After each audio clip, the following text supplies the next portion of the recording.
What do you think is the biggest mistake people make in e-learning? Not having follow through. Dumbing down the information a little bit too much. Bore your audience to death. Too long, too dry, not engaging. Too much going on.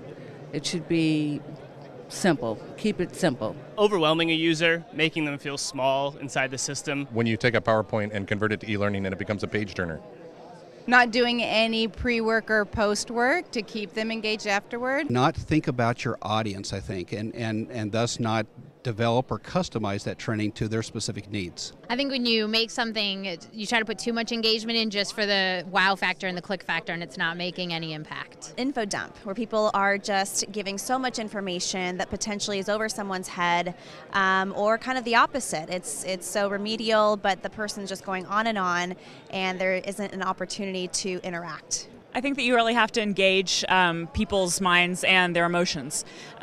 People make decisions, people change behavior based on emotional responses, and that's really lacking in a lot of e-learning. Almost not having enough interactivity, so users in there not being engaged, no incentive to continue learning. Basically where you're just going click, click, click, and there's no interactivity. The learner is just staring at page after page of content, and they're not understanding it in context to what they need to know. Adding something that is sort of game-like doesn't make your e-learning more functional. It doesn't gamify your learning. Adding in interaction doesn't make your learning interactive.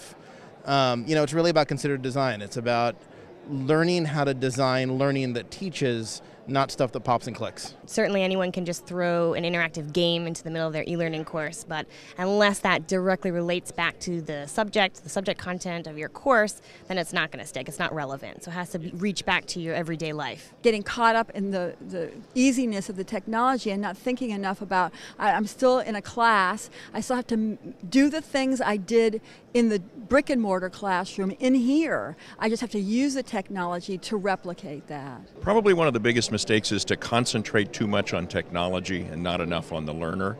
To make learner-centered education really work, the learner has to get involved, and sometimes that's at a different pace than the technology lets them, or other times the whiz-bang animations and so on, they're entertaining and exciting, but there's no learning that happens.